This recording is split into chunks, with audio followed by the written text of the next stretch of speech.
Good afternoon, ladies and gentlemen, and welcome to the beginning of the Rotax Rules return to continental Europe.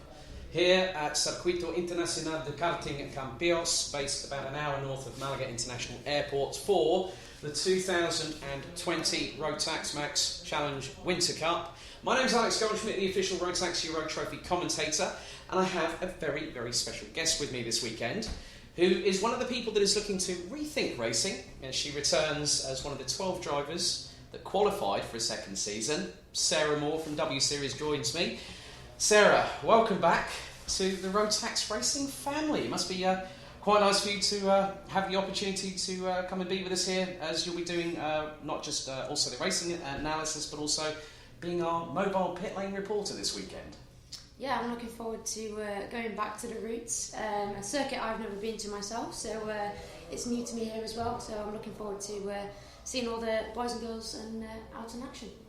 Thank you very much. So Sarah will be joining me at times throughout the weekend in the commentary box, but also on the pit lane. You may also be aware that we do also have a new audio-only dedicated stream thanks to Downforce Radio, our audio partners, called Rotax Radio. It's coverage of the B&L karting series, and also this is the first event of the Rotax Euro Trophy. We're about to get underway with our first of 8 5-minute qualification sessions here at the 1,580 metre circuit here at CIK FIA homologated, and we have a couple of new categories joining the Euro Trophy. First up, it is our youngest competitors, aged between 8 and 11, where we have around 27 competitors in Micromax. So they will be using the new 2020 spec technical side of things as per the new 2020 Rotax global regulations. 27 drivers in total, 18 different countries, with the highest representation being of Finland. So in total we have 200 different competitors from 29 different nationalities as far east as the Philippines, and also from Fukuoka in Japan, who just so happens to be one of the drivers in this particular category. And there's a whole host of talent. Over the course of the weekend, the prizes, we've got 31,000 euros worth of prizes. The weekend winner here at Campeos will take home a free entry to the 3 rounds that Micromax will be competing at in the Euro Trophy calendar, starting on the Easter Bank holiday weekend in April at Karting Genk. We're also giving away tickets to Le Mans for the Rotax Max International Trophy, being held at Le Mans once again between the 28th of July and the 1st of August. And if you're third on the podium out of one of these 27 drivers, you'll get an invitation, a free entry to one round of the Euro Trophy of their choice, which will be the first 3 rounds in Genk and the Easter Bank holiday weekend, Adria last weekend of May, and also a new venue for 2020. We head to the United Kingdom, to the home of British karting, the home of Trent Valley Kart Club, Paul Fletcher International, and that is from the 10th to the 12th of July. We have a whole host of talent from Estonia, Finland, Lithuania, Belarus, Sweden. We even have the Egyptians here as well, and some of them have been competing at the recent MENA Nations Cup that took place at the Oman Muscat Raceway just last weekend.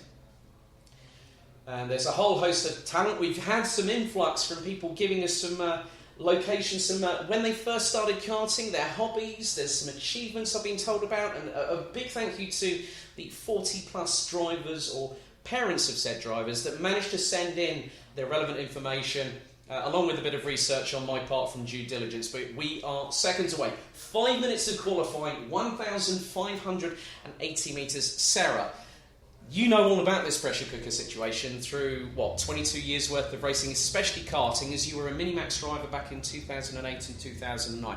What are these youngsters feeling round about now? Yeah, it's a lot of pressure. I would say at a younger age, I never felt it as much as I did getting older. But so they're probably not feeling the pressure as much. But yeah, it's a lot of pressure to try and get the one perfect lap. So, first qualifying out of a practice session out of 8 this afternoon. We will be streaming live via the official Camp Company GmbH YouTube channel, so please don't forget to like, subscribe and hit the notification bell. The Rotax Max Challenge Winter Cup is hosted and promoted by Camp Company GmbH and MW Race Consulting. So you should, if you want to find out more about the championship itself, head to rotaxmaxchallenge-eurotrophy.com. Now this is where these youngsters, is just coming into shot on the screen, is the number 96 of Matej Radenkovic, who's been running the BNL. He finished 7th last year in the overall championship, and also was 32nd at the Rotax Max International Trophy at Le Mans last year. So he's one of many talents here. And I do have to give a special shout out to both Rodrigo Seabra, aka The Wolf, and his good fellow countryman Lorenzo Campos for dancing to the Macarena on Instagram. There's been a lot of chatter on social media as we're going to get the first couple of laps coming in. So Radenkovic goes quickest of anybody at the moment with a 31.4 in Sector 2. No one's quite better at that yet, but Endo Arata from Japan in the 51, who was top at the last non-qualifying practice session, has gone to within a tenth of the Belgian in the number 51. So it's going to be a case of having probably a couple of laps at the very, very most, as there's a lot of camber changes, a lot of undulation, especially at the top part of the circuit. So when they go through turns 1, 2, 3, up into the double S's, you can see that they're having to fight against camber and not just against the steering, and also what the kart's trying to do underneath them.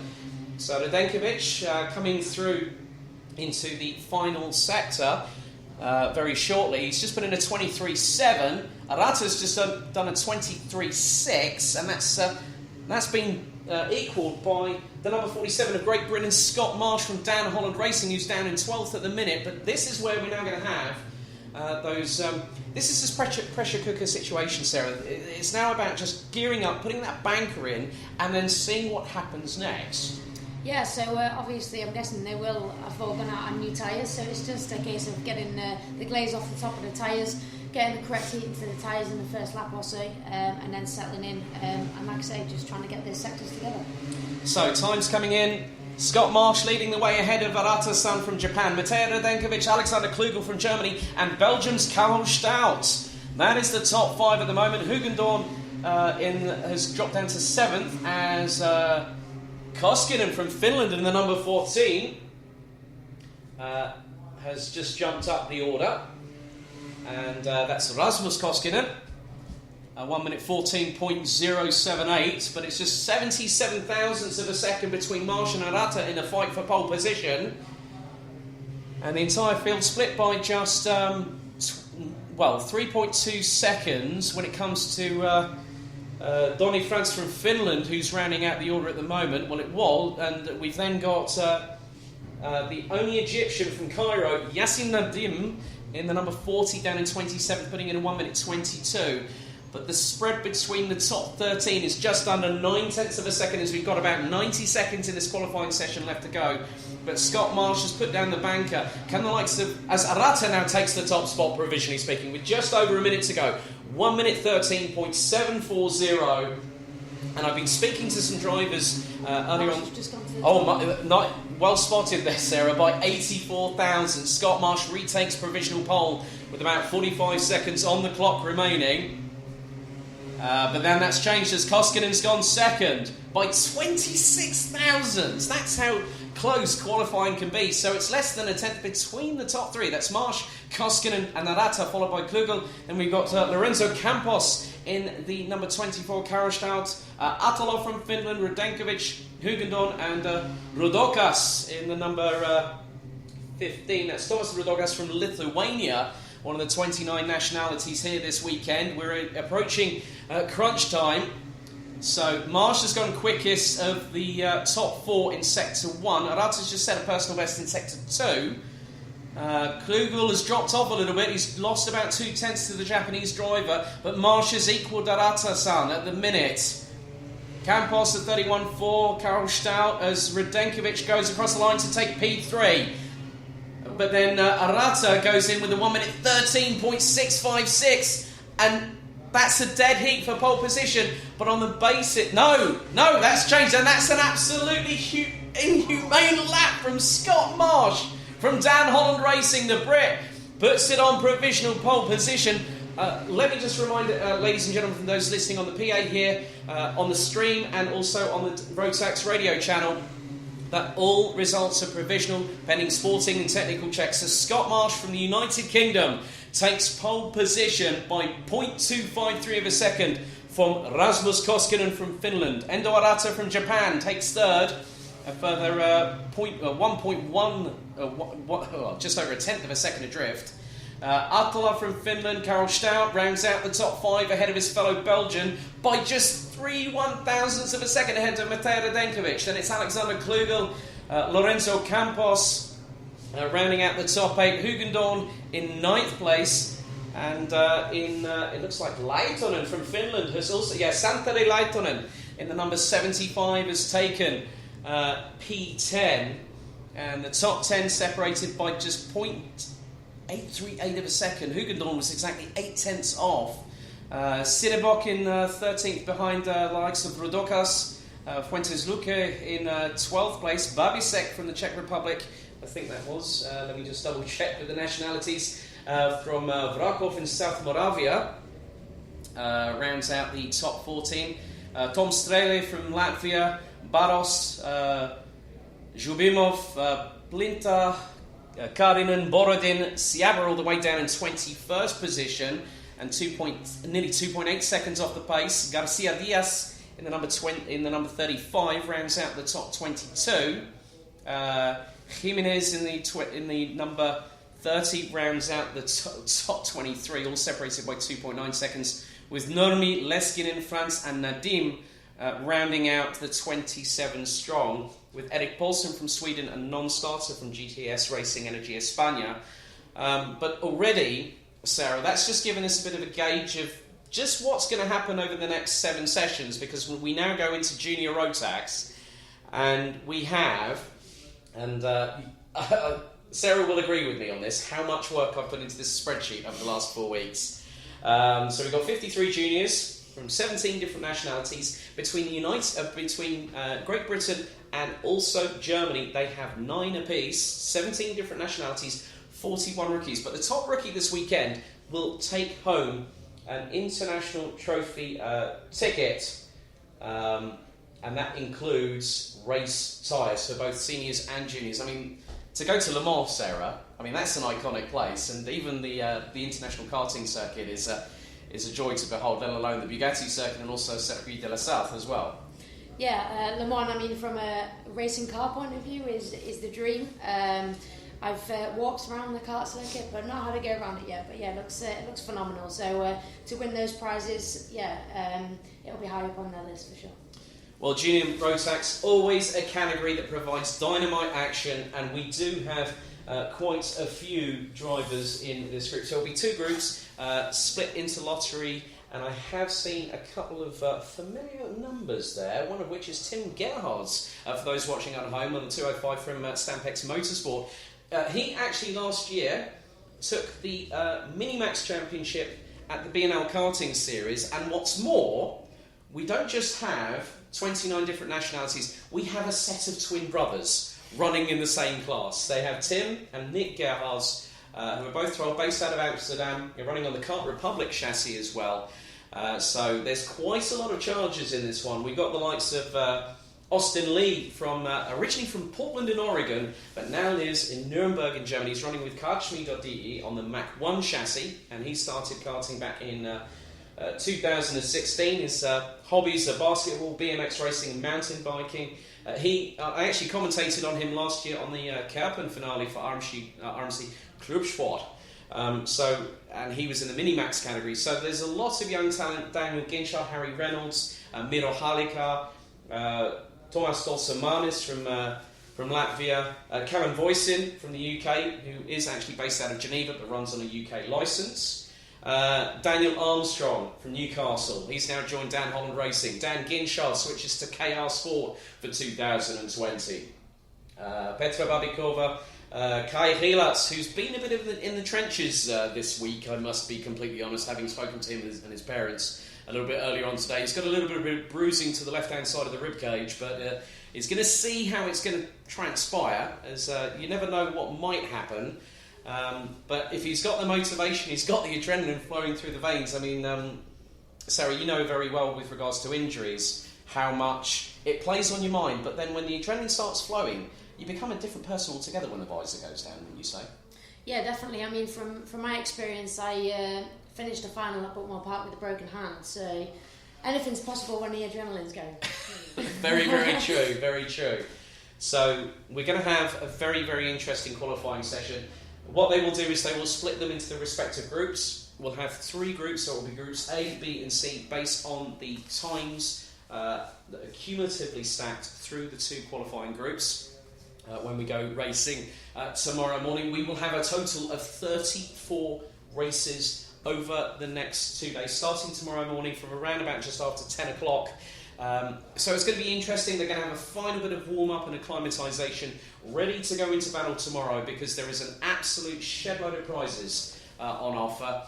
And what's more, being streamed live here, and we really would like to say a big thank you to Circuito Karting Campillos for welcoming us with open arms and helping us to put on what's been a really great event. And a big thank you to all the teams, drivers, support networks that are all here this week, and they've been here for quite a few days testing. The wind has picked up a little bit over the course of the afternoon. I mean, both myself and Sarah were on the same flight from Stansted this morning, and it was about 3 degrees, more than just fresh, I think was the term we used. But we came over here, sunshine, 14, 15 degrees. The wind has picked up, but it's around about 15 to 16 degrees ambient temperature, so probably the track temperature might be verging on the lower 20s. But as the qualifying sessions proceed with the different compounds, we'll find that everything will rubber in as the qualifying sessions get going. So we will very shortly be going into our first of 2 junior Rotax qualifying sessions. One person of who's a noticeable absentee is 2-time junior Rotax champion from the Euro Trophy, JJ Racing's Mike van Vugt, who was due to compete in seniors. But this means that for 2020 it opens up the floodgates. So come what may at the end of the season at Wackersdorf later on this year, we will crown a new champion. And there are several drivers that I have been keeping my eye on throughout last year and throughout the year previously, that there are some drivers that I think could be some dark horses, Dan Ginchard being one of them, Ollie Pilker, who was last year's runner-up, having fought his way past Vilgot Edquist, took 2 wins at the Wackersdorf season finale last September. But there is so much talent. I mean, like, we've got the sole Georgian in this category, Dan Holland Racing, Alexander Kazava, who was very, very quick last year when he switched to Dan Holland Racing. Ollie Pilker has become a different driver altogether, now switching to Dan Holland Racing. We've got a lot of drivers that are with, so we've got teams such as Kraft Motorsport, SP Motorsport, RM Latvia, Coles Racing, Dan Holland, RS Competition run by Robert Stutsen, who had a very special guest last week, BMW stalwart Jörg Müller, who was, I think, on a shifter cart last week, and posted on his own Facebook profile that he enjoyed having 3 days worth of testing. So it's always good, Sarah, that drivers always like going to the roots. I think Karen Chandok actually said that once. He said, whenever I want to get back into shape, I always like getting behind the wheel of a cart. Definitely. I mean, obviously one of my heroes being Michael Schumacher himself. That was obviously always something that he loved to do during the winter months to keep himself fit. I think that was always probably top of his priorities, was to make sure he went out karting through winter. So yeah, it's always a go-to for us racing drivers, especially in cars, to do during our off-season to keep fit. Mm-hmm. So now we're getting into a category where they start from 12 to 15. So we're looking at the ones that really, really will start to shine their way through the Rotax Racing family.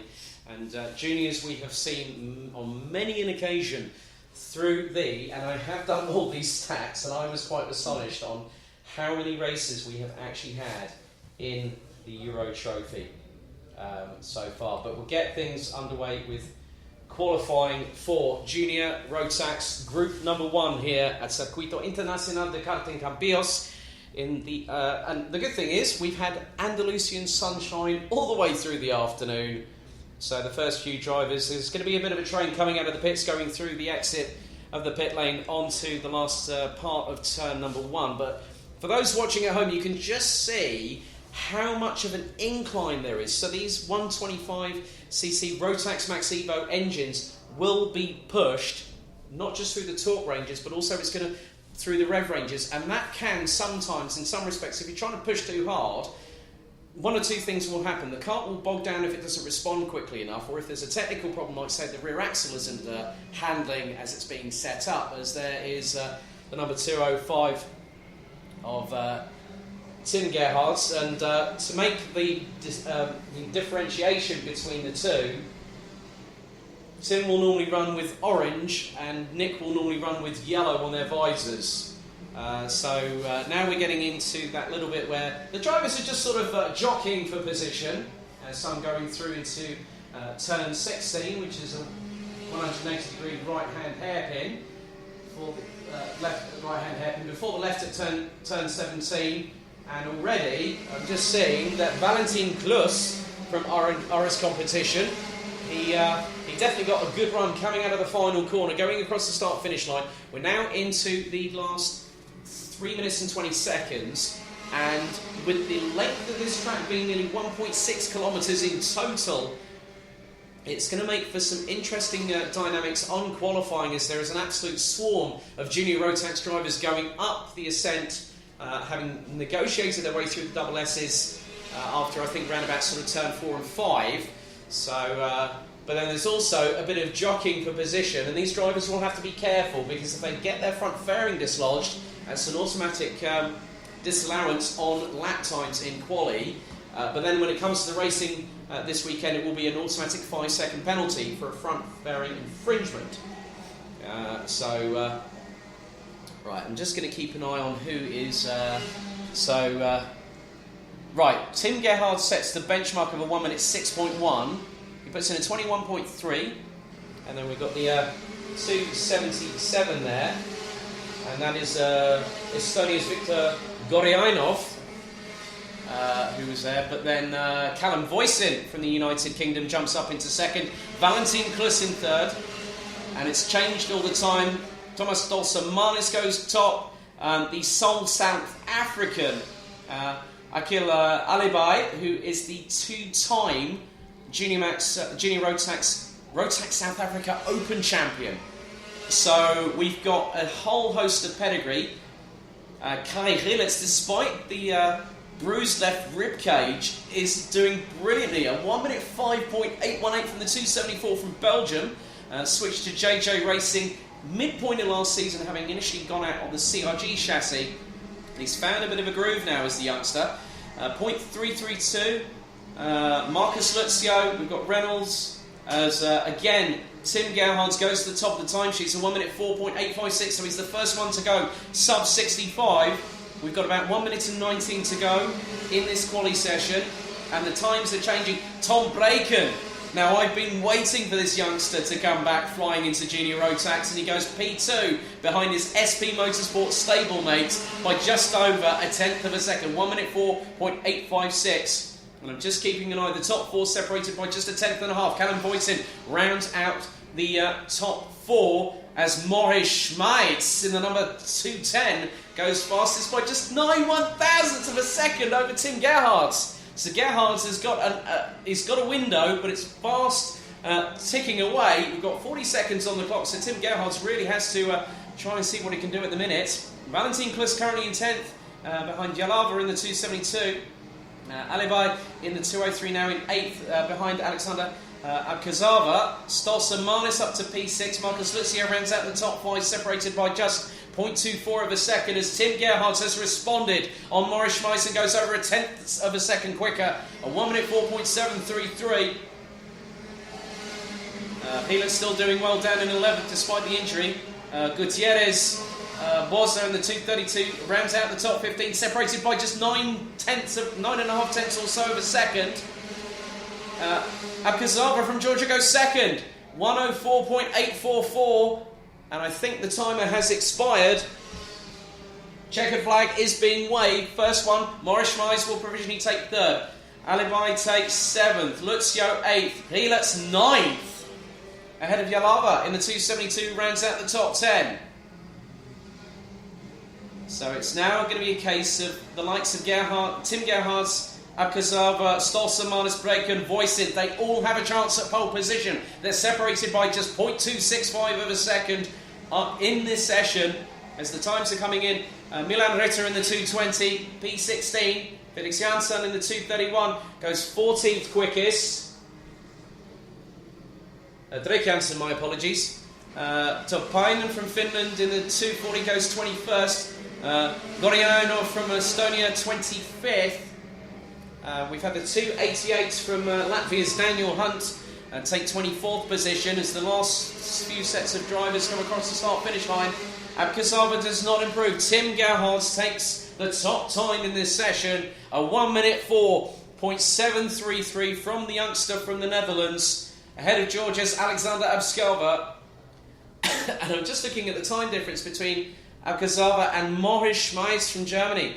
3/1000ths of a second separating the pair. Stolzer Manus takes 4th, ahead of Tom Brake and Callum Voisin, very much showcasing that he will have something to say this weekend in P6. Alibai from South Africa, 7th. Marcus Lutzio from Great Britain, 8th. Kai Heelertz, the 2:72, and that is of Finland's Aleksi Jalava.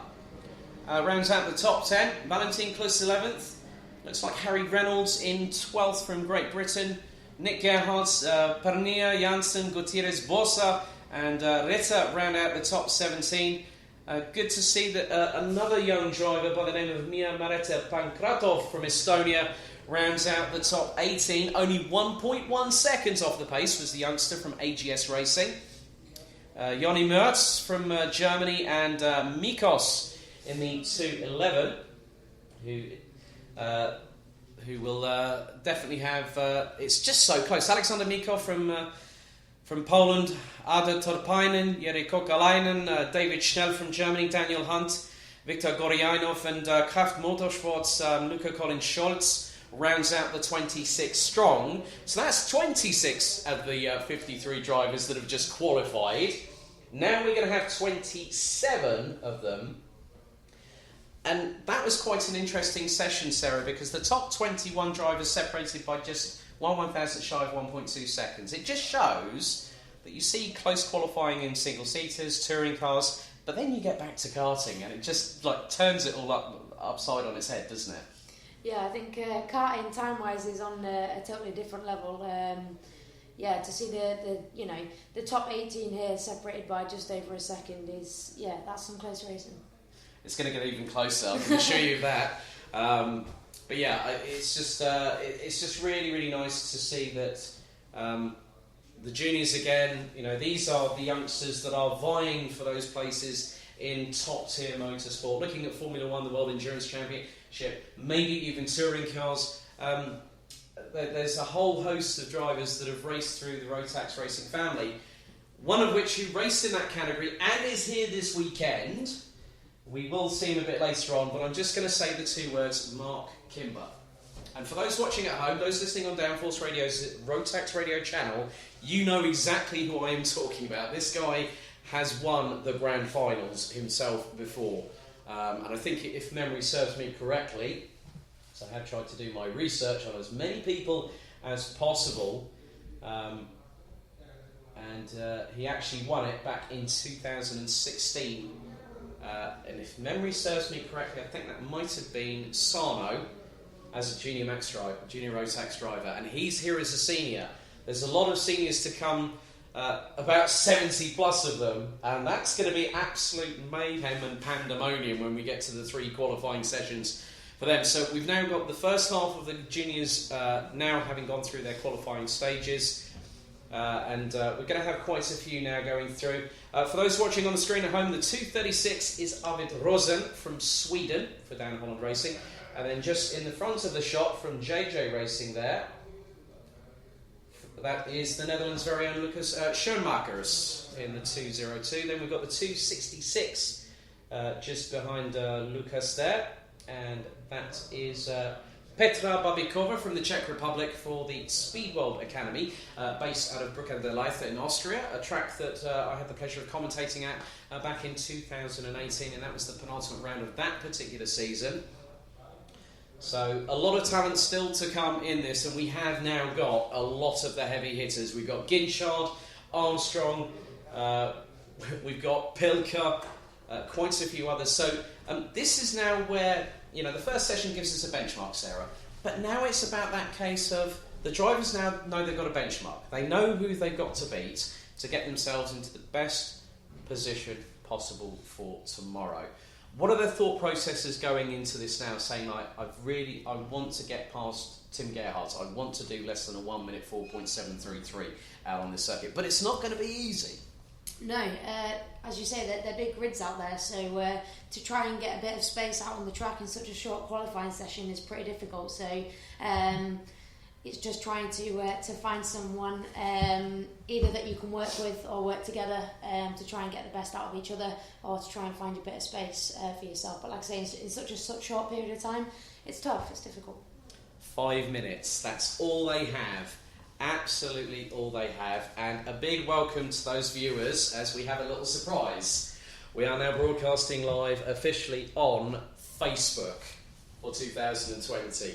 This is a new milestone for us. It's a big development that's been waiting in the wings, but we're really pleased that we're able to provide this on. We said it would be multi-stream broadcast. We are doing our very best to bring you the best of Rotax racing action in continental Europe. And a big effort by the team at Camp Company GmbH and MW Race Consulting to make this happen. So it's a first for us. I think it's a first for me, apart from when I've been working with other companies in the United Kingdom. But to have the standard of European Rotax and the Rotax rule once again coming to continental Europe. As I say, we've got Spain here this weekend, Genk, April bank holiday in April, Adria Karting Raceway, a fantastic circuit. We're looking forward to going back there the 29th to the 31st of May, the 10th to the 12th of July for Paul Fletcher International in the United Kingdom, just outside of Brandon in Lincolnshire, and then the Pro Kart Raceland circuit in Wackersdorf in Germany will be our centrepiece finale on the 4th to the 6th of September. We have 9 Grand Finals tickets to be given away at the end of this season. For those wondering at home, we are not giving away any Grand Finals tickets this weekend. It is entries to the Euro Trophy campaign, but also the International Trophy at Le Mans in late July.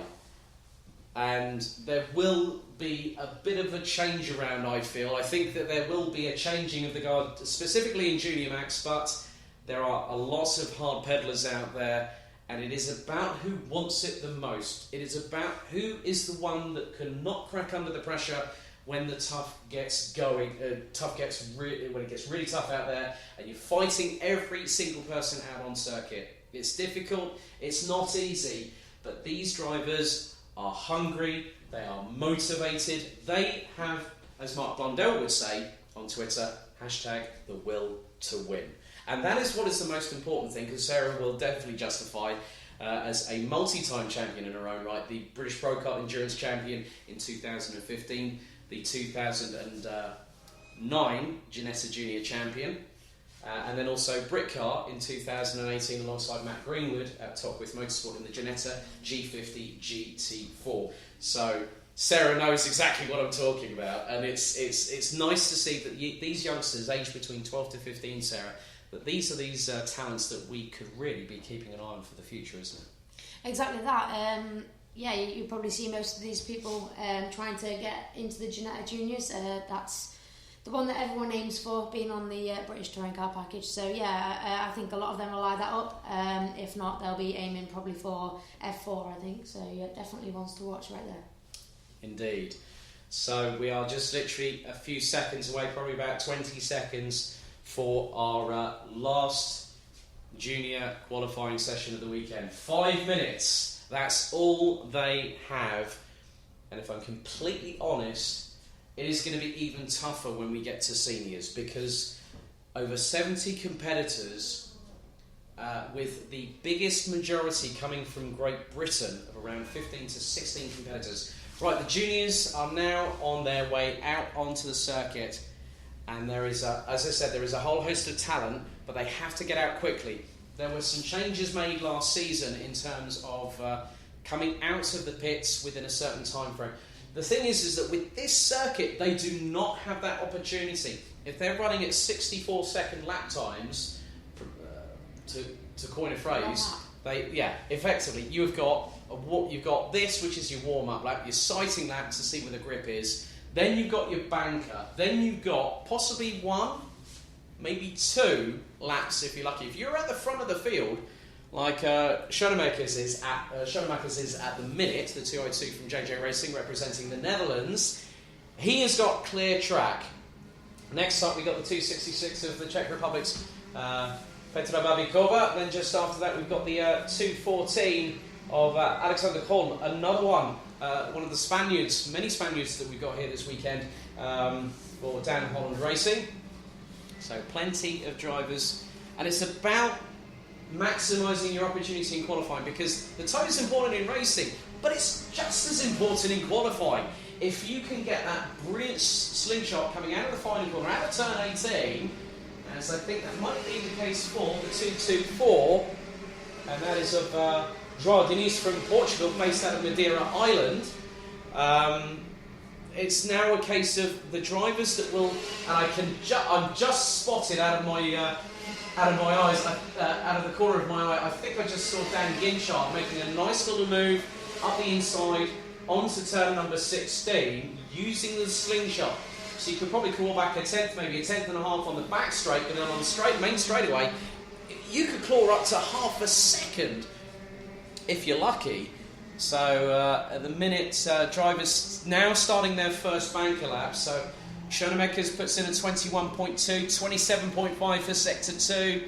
Wilkans in the 217 is, but Walker, now that is very, very interesting indeed. That is Aaron Walker from Hereford, from Great Britain, who has gone fastest of anybody. Sam Gornall is also not that far behind. Also the 209 of Marco Aguilera from Spain, also setting the same first sector time. Schoenemakers goes quickest, but then Fahim Mega, the 2018 Rotax Max Challenge Grand Finals Mini-Max champion, goes provisional pole and then here comes the young Polish hotshot known simply as Oli Pilka. 1 minute 4.915, so that puts him about 0.18 of a second off of Tim Gerhardt's best time so far.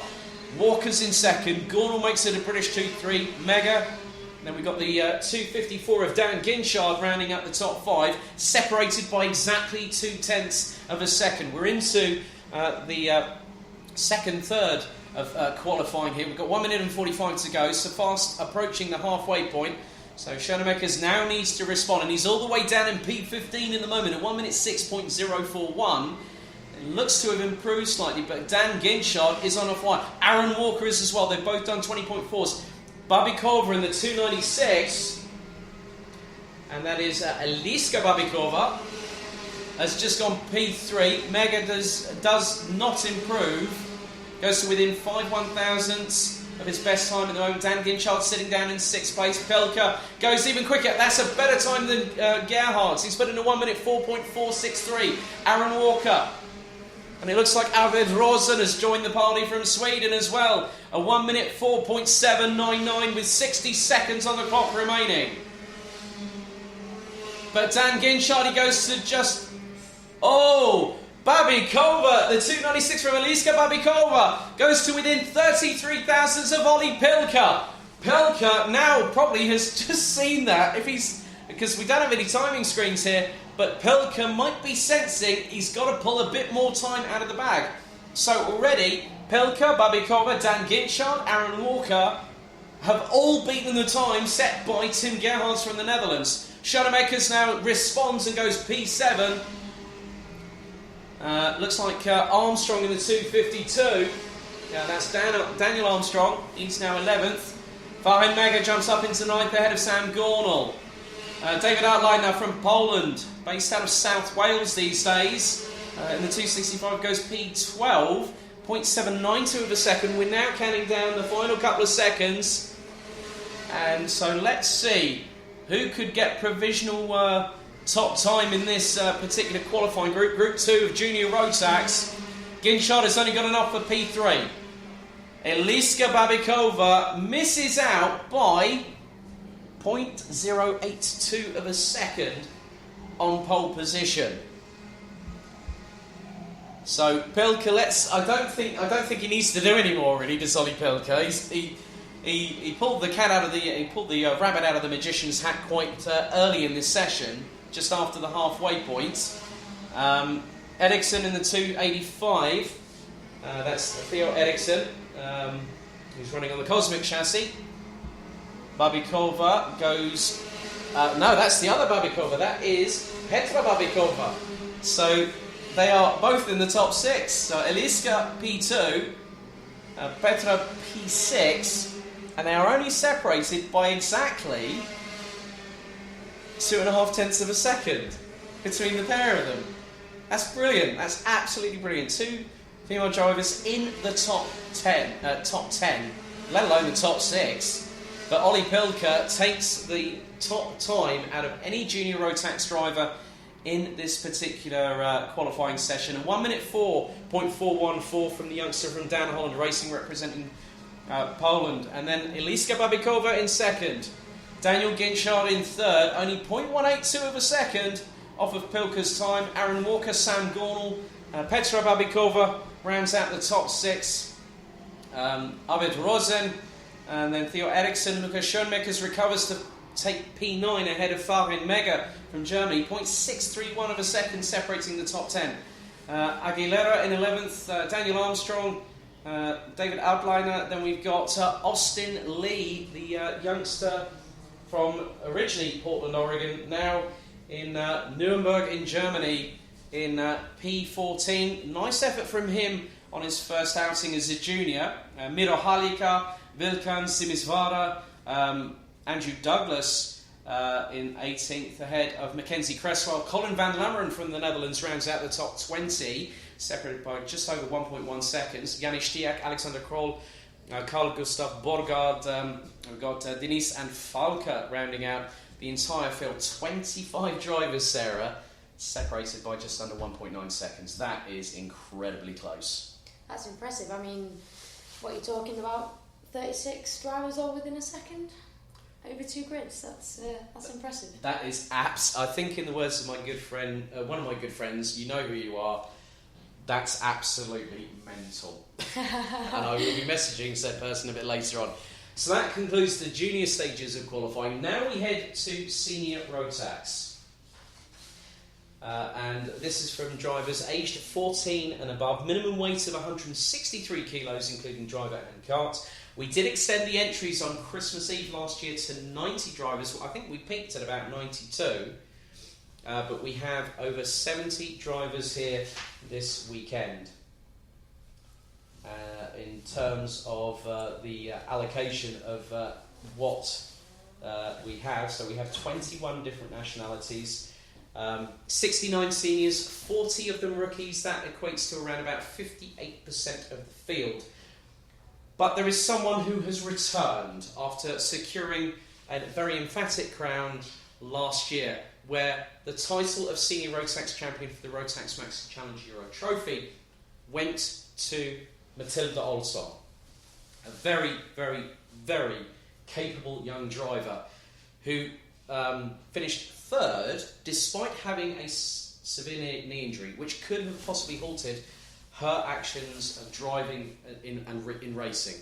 She finished third, qualified for the grand finals, but came back like a whirlwind, just literally throwing people asunder, so to speak, and won 4 races out of 6 last year. We now go back to 8 finals for 2020, so it's going to be a bit of a tougher challenge, but to see her back with Strawberry Racing, it's good to see her back in the paddock. But even though she is the current defending Rotax champion in Senior Rotax for the Euro Trophy, it is not going to be easy for the youngster from Uppsala in Sweden. Hello, Jen Wade. Welcome back from Oman. So it's very, very interesting. I mean, we have so many drivers here that can, I think, be a very, very good shout out for this weekend. We have a new team, a new UK Sodi factory team run by Mark Barrett father of Bradley Barrett, Sodi Vitesse. Very, very nice. I like that because obviously it's a French team, French manufacturer in terms of chassis provision. Bas Lammers from the Netherlands, a world champion in his own right, was here helping out the team, which includes Charlie Turner, James Johnston, and also Bradley Barrett, amongst others. So to have now a factory Sodi team on the Euro Trophy grid is another step forward. It's going to bring another new dimension to what we have. And in all honesty, Sarah, it just makes for so much interesting dynamics that, you know, you see teams strengthen their ranks, and then you see new teams come in and say, we're not just here to make up the numbers. Yeah, that's it. It's always nice to see the newer teams come in, and also, you know, even better if you see them heading towards the top of the field. So hopefully we'll see that this weekend. I did have a chat with Bradley earlier on. He said we're just waiting to see how the track evolves, the track progressing. For those that are also that have followed the Euro Trophy since we started back in April 2018 at Karting Genk, the Mojo tyres have been now CIK FIA homologated for 2020. That includes the D2XX, which the juniors are running. We then also got the D5 CIK. Those are the new monikers, but they are still the same tyres as we remember from last season. But the main difference is that they also have a little yellow band. If anyone remembers back in the old Bridgestone days, that if you had a different compound of tyre, you normally had a white stripe down the middle of it. So effectively, the format of the Euro Trophy has been very, very good in delivering the action that we've seen over the last two seasons. Season 3, we said that, you know, season 2019 was going to be one that was going to be pretty good. 2020 now with 200 competitors, and we are now at 10 past 5, well, just past 10 past 5 local time here in Andalusia, where season 3, there has been a lot of anticipation, a lot of build-up. Rotax, BRP Rotax, we have to say a very, very many happy centenary to the parent company of the Rotax family. Started out in 1920. Obviously, Rotax, in terms of the karting side, celebrated its 20th anniversary last year. And for us to bring 200 competitors to southern Spain in the sunshine is nothing short of a welcome way to kickstart the season. So realistically, I just think that there are so many drivers that are just sitting there. They are just waiting, and it is about who is going to move first, who's going to blink first and go out there. Those in shot at the moment, the 382 of Scotland's Cian Shields, another one of the Strawberry Racing contingent. Just behind him is the number 321 of Andrés Hebert from France, running with Dames Racing Team. And then we have quite a few others on the other side of the field. Looks to be, there's a Rotax returnee, if I'm very much mistaken. Luca Leistra from Belgium, running with Bouvin Power. He's running the BNL for a number of seasons, and good to see him back now as a senior this time around. So we're going to have quite a lot of interesting things there. There's Timothy Roshin from Moscow in Russia, one of the Russian contingent that are here this weekend. So thank you for joining us, and we really appreciate the fact that we have such a diverse range of nationalities here this weekend. And we are about just under a minute to go from qualifying, but now we get into the I think it's what I'd like to call the mushroom cloud of Rotax racing, because no matter what happens, things can kick off at a moment. I mean, you know from your own experiences within karting itself that once the visor goes down, the red mist sets in, it doesn't matter where you are on the grid, something might happen. Yeah, I mean, obviously in terms of qualifying, you always want to try and be up towards the top end, but as soon as you get towards, you know, the mid-pack, 10th around there, that tends to be where all the action happens in terms of your first corner or first lap incidents. So you ideally want to be above the top 10, anywhere around there, and you're probably going to be in for a battle during the race. And that's definitely something we are both looking forward to tomorrow. I must be completely honest, because we have seen so much. And now I've seen a very interesting little bit on social media about Sodi Vitesse. That they have been preparing with the Sigma RS3 chassis since Tuesday. So obviously they've had Baz Lammer's helping out quite a bit, which is really good to see. Baz is always a great character, a great driver, but also very, very humble at the same time. And it's always nice to hear that when you get a helping hand from someone of his calibre, it's always very, very nice indeed. So a big thank you for those that are continuing to watch, listen, wherever you are in the world. Welcome, as we now go into, and it's, oh my good, now who just got clouted there? That was a Coles Racing Kart. I think that might have been the three. I couldn't really, that had a 5 at the end of it, but someone got clattered into as they exited out of the pit lane, or out of the dummy grid. Now this is where it gets interesting. This is where we both are sort of chuckling to ourselves a little bit here as well. To just sort of see now this is where the real cat and mouse games for qualifying gets underway, let alone in the racing that starts just after 10 o'clock tomorrow morning local time here, as now it is all for themselves as they come streaming down the hill into the midfield part of the circuit. So they were heading down from around, turn 10 to 11 to 12, and people are nearly tripping all over each other. They're treating it like a glorified race test session, let alone a qualifying session. There are carts 2 abreast going through into turn 16. So it is still very much a case of someone's just got to keep in front, and that driver is the 384 of Dean McDonald from Strawberry Racing, Keane Shields, Mark Kimber. So the Strawberry 1, 2, 3 at the front. Eroshin, Leistar, that is, and then also one of the Hunter brothers, and that is Kai in the 395, who's 6 on the road. Petit in the 340, Stemmerdink, Charlie Turner, Spencer Shinner also here, and he was the one that actually ended up going front wheels up. So I don't think he was wanting that impromptu wheelie going out of the pre-grid. The first driver will be Dean McDonald to set a benchmark, and now he will be the yardstick for the other 2 sessions. And it won't be. It's about a case of how hard does he want to push the engine? How hard does he want to push the tyres this early in the session? Because we've got about 3 minutes left to go. It's not going to be easy, but he's got clean air, which gives him a bit of an advantage, as Kimber is in the slipstream of Shields. And, well, that's not at all a surprise, because the 395 of Kai Hunter goes top of the timesheets. Ehad Turka, the sole Turkish competitor here out of the 200 drivers, goes second by just over a tenth. Luca Leistra from Belgium in P3. Mark Kimber, 4th. Charlie Turner on the Sigma KS3 Sony chassis puts in P5. Just over 0.3 of a second off of the pace being set by Hunter at the minute. Hebel rounds out the top 11, separated by just 0.773 of a second.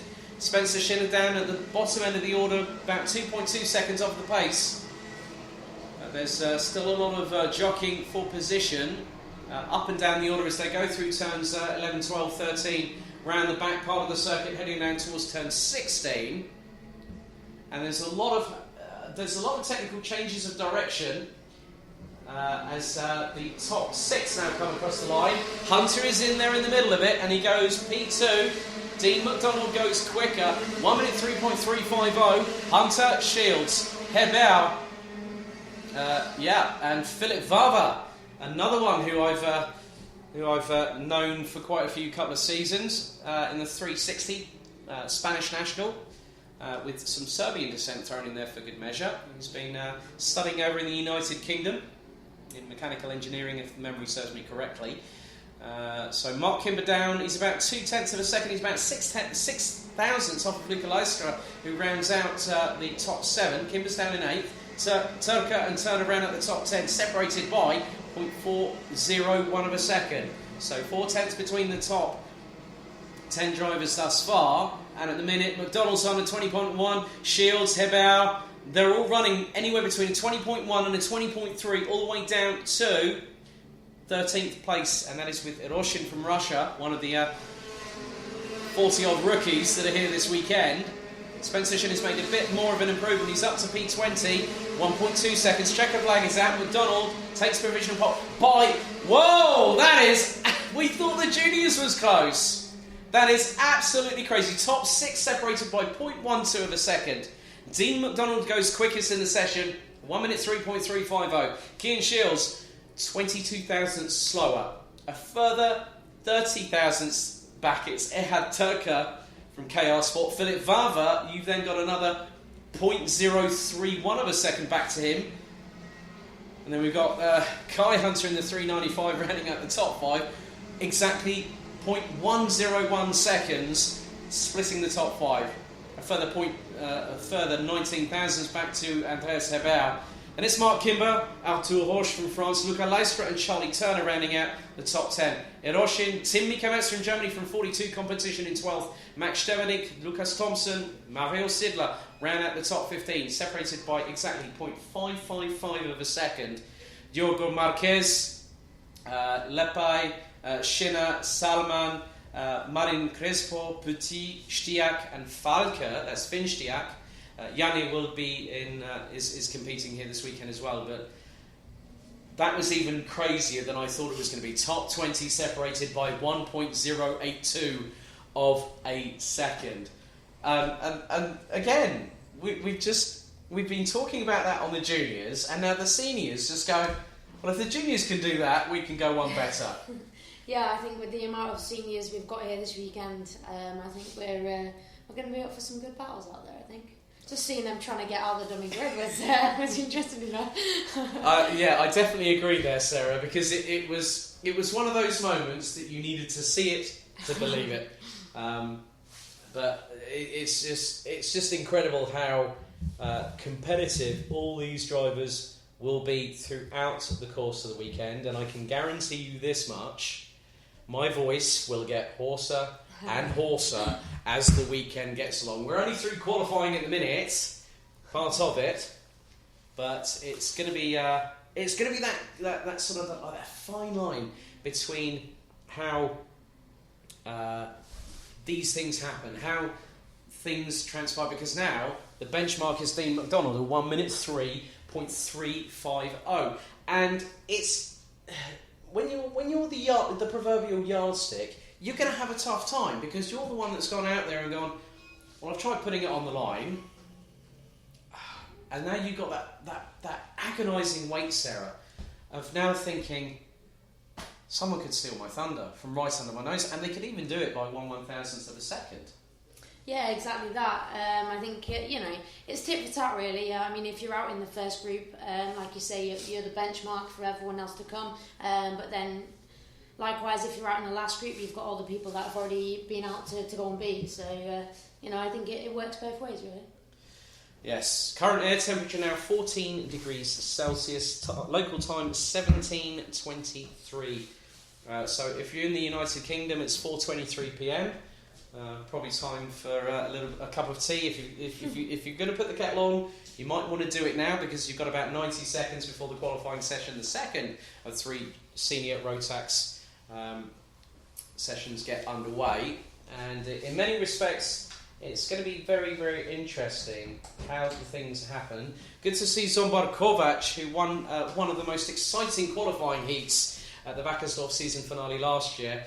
There was a big old ding-dong battle between the likes of him, Robin Knudson, the Hunter brothers, Lewis Gilbert, and the lead literally changed hand over fist, I think probably about 5 to 6 times, if memory serves me correctly, over the course of that race. So we've got quite a few drivers here. We've got Vladislav Ryabov in the number 378 from Russia. Is with us with Voigt Motorsport. Also, a bit of a development for this weekend is there's been a bit of a change with a particular Italian that raced with us last year in Adria, Elia Galvanin.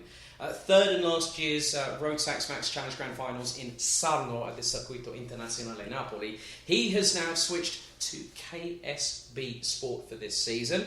Some new colours for him. So he'll be running on the X3 chassis as the drivers now bide their time, and we'll wait very, very shortly for them to be given the signal. The wind has picked up quite a bit, as those watching on the stream at home, and also not just on YouTube but now on Facebook, that the Rotax Racing banner is having a bit of a bone of contention with the wind so far, but effectively it's not going to make any difference. I mean, the drivers, in terms of a crosswind, Sarah, it can unsettle the way that the drivers are approaching the corners, but also when they're trying to power out of the corners now, the apexes, gun the throttle to the floor. That can also be a bit of a deciding factor of whether you lose it by a tenth or whether you lose it by a few hundredths. Yeah, the wind always has a big factor, especially on long straights like this. You've got obviously the main start and finish straight, which is quite long, and watching them in practice earlier on, they seem to have gained quite a bit in a bit of a tow. So yeah, back to qualifying, obviously, going out first, you've got the clean air, but like I said, if you got someone out there you can work with to get a good tow off each other down the straights, then again you can get a couple of tenths in that. So we had 23 out of the 69 competitors that are here in Senior Max. 40 rookies and all 21 different nationalities out of the 29 represented here this very weekend at Circuito Internacional de Karting Campillos. Good to see that a couple of people, I think, have been getting the deck chairs out, especially over at RS Competition. So everyone's enjoying the sunshine, considering the fact that quite a few weeks ago, as it sounds like the horn has just sounded down in the pre-grid, ready to get things underway very, very shortly, in about 3 minutes' time. We've got a lot of new developments for the 2020 season. We are bringing back the Hot Lap. So for those that were able to watch the stream at Genk for the Euro Trophy Open last year, we had a lap from Fahrenheit Mega that particular weekend. We have had the welcome assistance of a senior Rotax driver whose identity will be revealed tomorrow morning when we go live. And this particular driver I've known very, very well, has recently set a couple of new lap records at a circuit, which I will divulge tomorrow. But there is still quite a lot of action to happen. We've got this, plus another senior Rotax session to get underway. And then to tail it all off, we'll have all of the 34 DD2 drivers who are aged from 15 and above. DD2 Masters, the minimum age you can actually enter is 32. They'll be running also on the D5 CIKs, as are the seniors. So in many respects, it's quite nice to see that that both Mojo and also the parent company, Heidenau Tyres, have done a great job with the Mojo tyres that we see day in, day out. We've had quite a few sets of Mojo tyres that were pre-ordered prior to this event. I think I saw a couple of pictures sent to me earlier on when the setup started earlier on this week and I just looked at the absolute. It looked like someone was doing a tyre box domino rally in the paddock.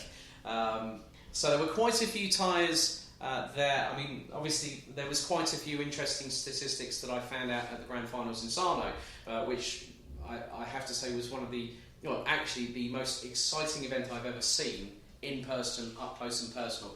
Of course, yes, I was doing some work there and also jumping on board with a fellow friend and voice in the Rotax family, Mr. Henry Baudet, who did a great job alongside Jen Wade at Muscat Speedway in Oman last weekend, where they also had the 6th round of the Rotax Max Challenge UAE, which will head off to Al Ain Raceway for its penultimate round next month.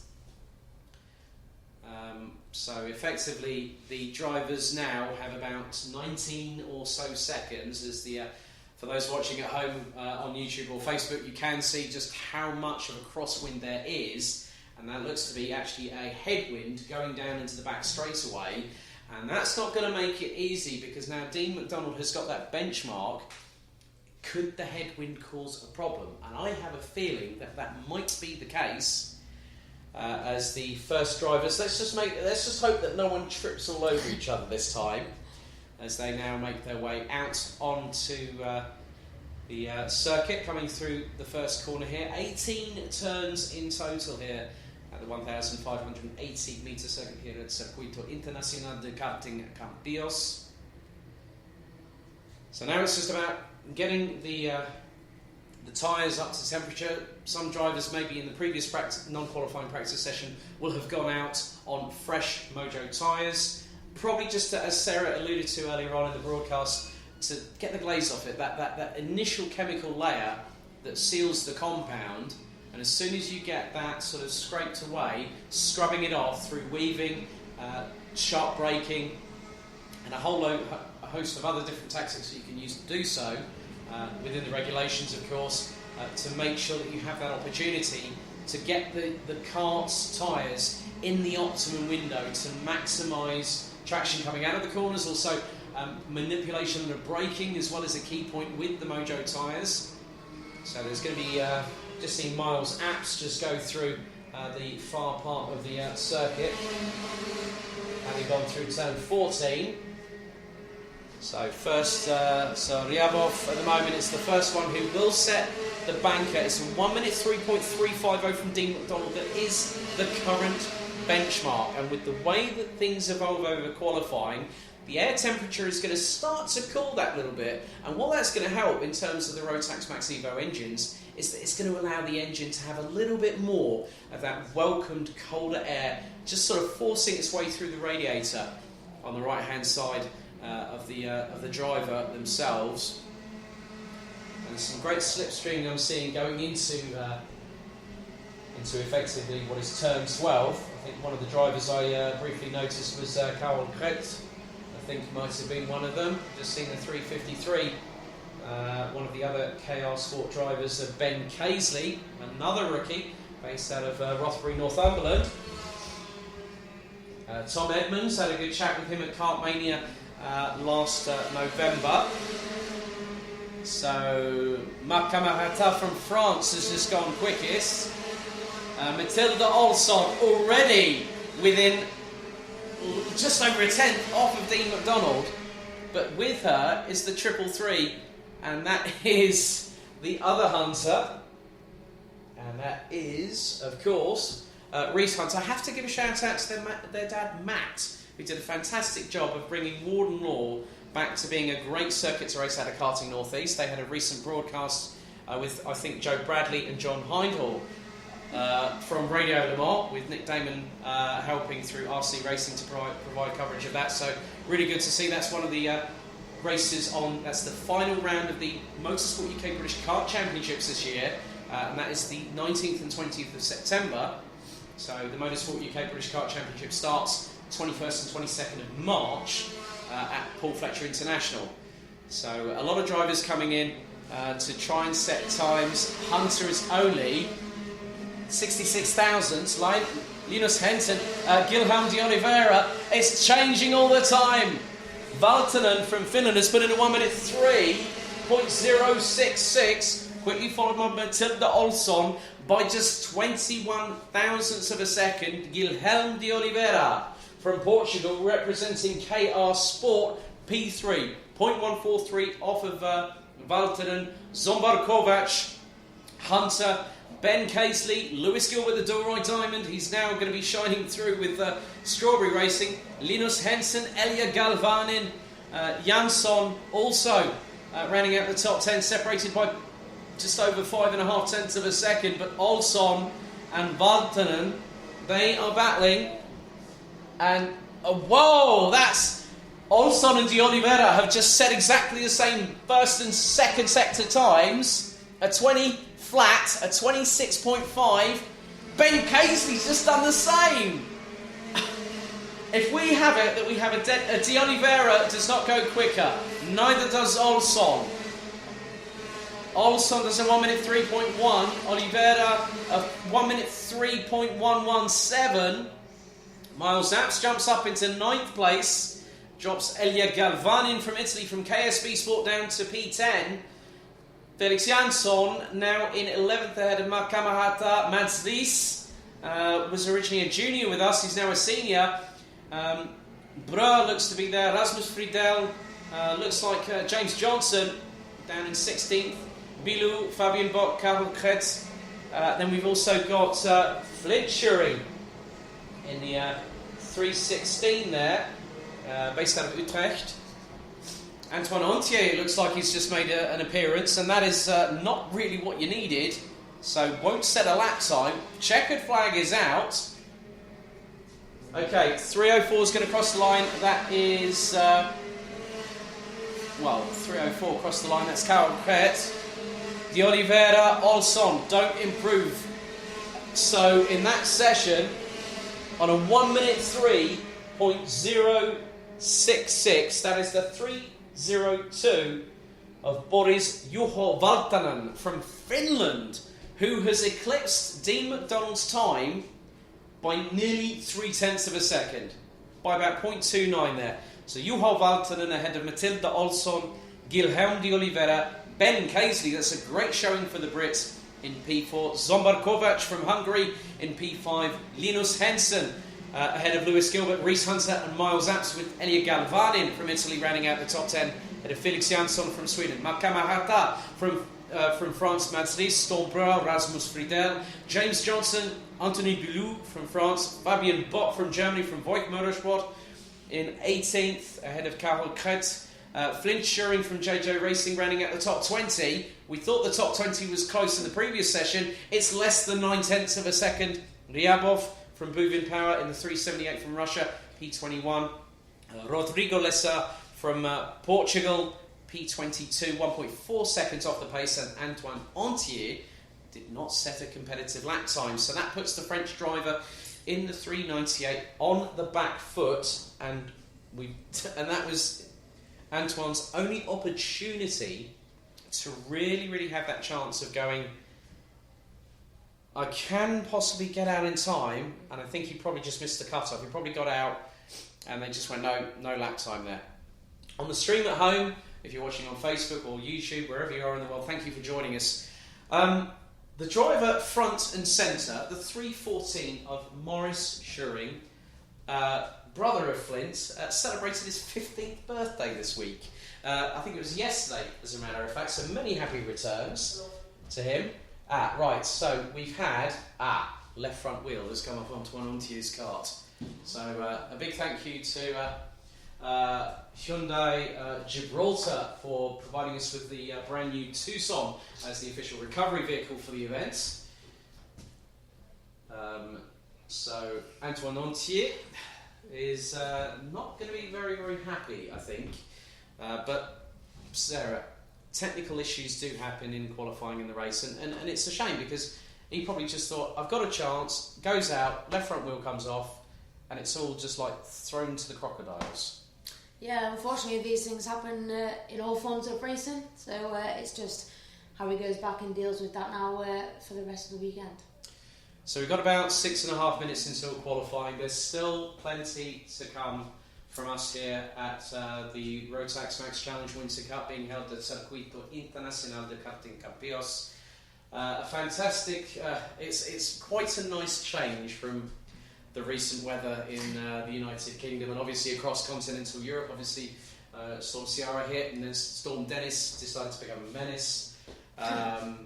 I just had to throw that in one in. For those watching in the United Kingdom, you remember Dennis the Menace, you know exactly what I'm talking about because Sarah is laughing about that as well. So it's really good to see that. Right, now I know who that is front and centre. Mark Barrett. For those watching on, that is just want some camera time. Yeah, give us a wave, Mark. But I think really to have Sony, I think put backing behind a UK team is a good thing forward for the brand, because obviously Sony Kart is one of the chassis partners for the Rotax Max Grand Finals, which it was last year. And to have a team now based out of the UK, I think is great. Just shows the expansion of how people will take an opportunity. They'll see it. Some people say, well, you're taking a chance. And others will say, I'm taking an opportunity. And so yeah, we've got a lot, I think, to come from Sony Vitesse, who, funny enough, actually took their first victory at Paul Fletcher International at the second round of the Trent Valley Kart Club Winter Series. The winner of said event in Senior Rotax was none other than Bradley Barrett. But it showcased that the Sony, when you hook it up, it's like with any carts, I think, in many respects, Sarah, that you hook the cart up right and it feels like it's absolutely planted. Whatever you do, the steering input, the throttle modulation, the braking, controlling the slide going through the corners, if it responds in the right way, you always feel that little bit more comfortable and just able to push that envelope. Yeah, you supposedly want the car and the driver all as one, working as one, Yeah. Which is difficult to get, but you always know when you cross that line. Obviously, the guys will have the lap times on their steering wheel, so they'll know when it feels like it's been a good lap. But even if you've just had a really good sector one and you think it feels good, something that feels good to yourself isn't always fast. So yeah. Well, just having a look at the times from the last session. Valtteren, Olsson, De Oliveira, Casey, Kovac, Henson all posted faster top. Actually, I think yes, Lewis Gilbert did. Top 7 were quicker than Dean McDonald. So being the benchmark means that you can sometimes be on the back foot, but if conditions did deteriorate, that headwind I don't think is playing as much as an issue as what I might have initially alluded to earlier. But the thing is that there is still that time, there's still that window where, from 1 minute to the next, the drivers are sitting there, there might be, some people might say, well, they're just sitting there, they're quiet, calm. But the thing is, it's like a duck. Calm on the surface, paddling like heck underneath, and there is so much going through these drivers' minds as to what they might do as a strategy. Are they going to decide, I want to get out first, I want that clean air, or they go, I might want to be second or third, and just wait a second or two and get out there then and just see how the strategy plays out, because as we've said, the tow across the cumulative total of the 1,580 metre circuit could give you anywhere up to potentially nigh on half a second, probably 3.5 tenths to half a second if you get it right and if you've got the right cart underneath you. Because, just for those watching at home, Sarah, just give us an understanding from your perspective, obviously through W Series, because you're running with the Tata F3 chassis with the turbocharged engines. Just from a driver's perspective, what is the first feeling, apart from the fact that you know that you've got that opportunity, you've got the slipstream? How is the car responding differently? Like you say, the slipstream makes a massive difference, but the thing you've got to watch out for, it shows up probably a bit more in cars than it does in karting, but is understeer going into the next corner, because you have a loss of aero as you turn in, especially if you don't get the opportunity to overtake and you stop behind the car in front. If you slightly miss your braking point, you're either going to go, you're probably going to go straight back into the back of the person in front of you. So you've got to think about the corner ahead, maybe bringing your braking point back slightly, or going for the move, but just making sure that you're not making a mistake going into the next corner. Otherwise, you're going to lose the 2, 3, 4 tenths that you've just gained. A bit like Daniel Ricciardo ending up in the back part of Max Verstappen in Baku when they were still teammates back in 2018. And that's a perfect example of what you just said there, because Daniel had the run on him, Max went to defend, and Daniel had nowhere to go and just literally punted him. Mm-hmm. And had no other choice, because it was a case of like the window was closing, and we've seen the same in karting as well, because the drivers will have that split second. Like, you've got to have cat-like reactions to just go, right, okay, I could go left, but I could leave myself a possibility of maybe causing contact, so I'm damaging my vehicle, damaging the opponent's vehicle. Excuse me. There'll be plenty more of that over the weekend. But yeah, it's just like you said, it's about judging the situation, making sure that you don't understeer. And we've noticed, like say, turn 1, turn 16, mm-hmm. perfect examples, the outskirts of turns 13 and 14. Pretty much any runoff area here, Sarah, is gravel. So no tilkodromes, no runoff areas to allow them to continue, because with karting, it is about learning, and you learn hard and fast. You've got an uphill struggle the whole way through because of the fact that you're having to learn on the fly. You're having to make split-second decisions. And sometimes people might say, oh, there's that little bit of doubt. But the drive, I think in the words of the late Ayrton Senna, if you don't go for a gap, you're not a racing driver. Exactly that. So, final qualifying session for Senior Rotax here at Circuito Internacional de Karting Campillos. Here, sun is starting to fade a little bit here. 5:45 p.m. local time, 14 degrees air temperature, and we're going to have quite a few in this one too. So we've got Maurice Schuring, we've got Bradley Barrett, Tom Adams, who's recently moved up from juniors to seniors this season, Robin Knutson, who's been in the trenches for the last couple of years here in the Euro Trophy, Vincent France, Paul Fock-Guimard, Maxim Turiev. We've then also got Teresa Babikova. So there are 3 Babikovas here this weekend. 2 with Strawberry Racing, 1 with Speedworld Academy. Kim Leon Kublik, who had the opportunity of seeing in action at RMC Clubsport Finale again in Kaupen late last November at the circuit that was formerly owned by the Schumachers, and it was really good to hear through German media that they are saving the circuit, and it's a really good track, thoroughly enjoyed being there.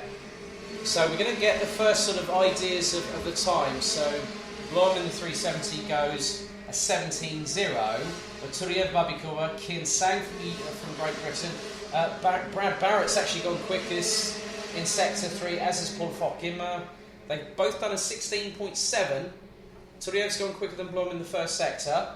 Babikova about 0.3 adrift. Brad Barrett's just equalled Turiev. Adams has done a 20.4 Sector 1, as has Butcher in the 349. Tom Edmonds at 20.3. Eduardo Cosateng from the Philippines, the sole Filipino here this weekend, based now, I think, if memory serves me correctly, out of Northampton. He's just put in a 20.3. Robin Knutson a 20.6. Kim Leon Kublik a 20.5.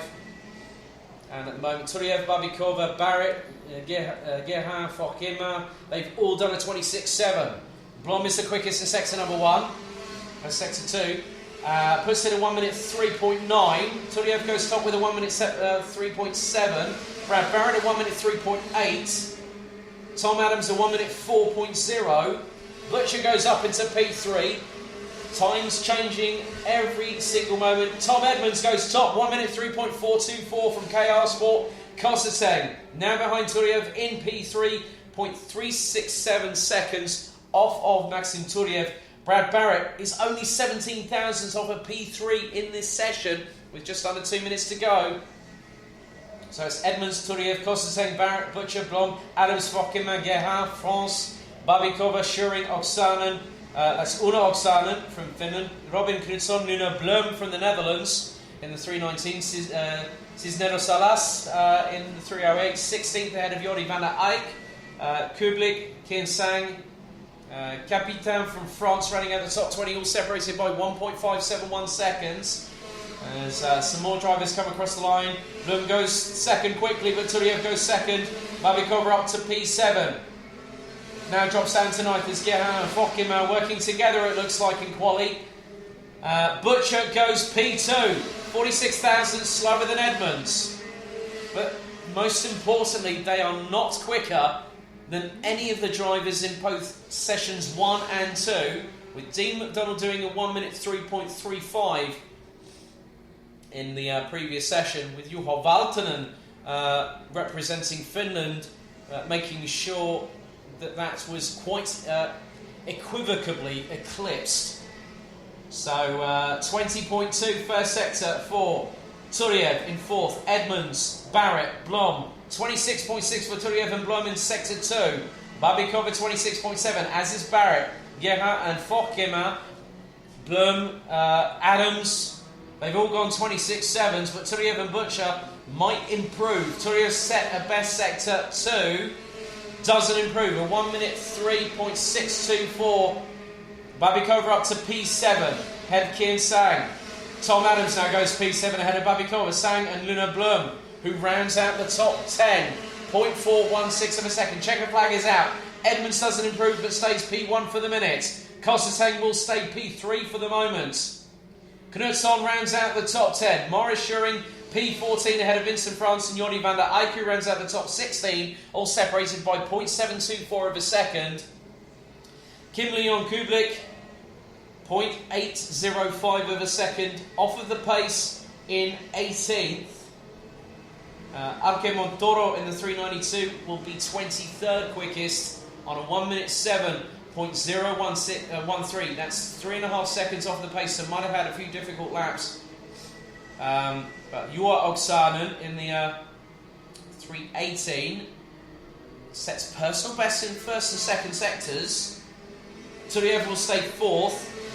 Just waiting to see what Brad Barrett does. It doesn't improve that time. P5 for the Brit. Fokkerman takes 7th ahead of Tom Adams by just 8/1000ths of a second.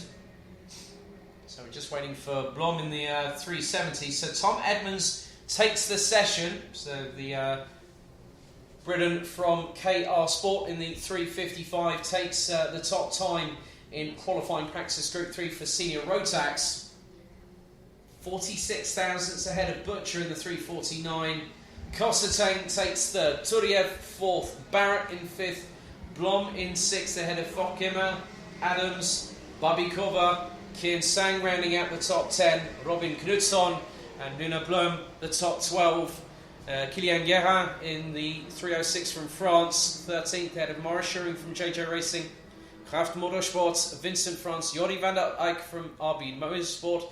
Una Oksanen, Kim Leon Kublik from Kraft Motorsport rounds out the top 18. Jose Luis Cineros, who actually had, through an anonymous backer, a brand new Kart Republic chassis sent to the 308 from Spain after his previous chassis was quite literally, I think in the words that we would say, we'd either say totaled or written off. Oksanen, Capitan Dennis and Arke Montoro round out the top, the 23 strong. That concludes qualifying for the senior Rotax division ahead of tomorrow's action, which will start with the first of multiple qualifying heats. We have 5 groups of seniors. We will start with qualifying heat 1, groups A and B at 10:20 tomorrow morning local time. For the UK, that will be 9:20 a.m. So you might as well make sure that you've had your fry up and your however many cups of tea, and get seated in front of the goggle box. So effectively, there's still quite a lot to decide over the next few. Well, we've got 2 more sessions of qualifying still left to go here at the Rotax Max Challenge Winter Cup, hosted and promoted by Camp Company GmbH and MW Race Consulting, being hosted here at Circuito Internacional de Karting Campillos in Andalusia, just an hour north of Malaga International Airport. So next up, it is DD2, and quite a few. The good thing about this particular category is that some of the drivers will be as young as 15 coming into this class, and that really adds a nice little dimension. It's a different proposition. It's a 2-speed gearbox, and it will have a different centrifugal clutch in prospect. It's very different in terms of the application, but once they get going, the DD2s do quite literally fly around the circuit, and there have been some fantastic battles.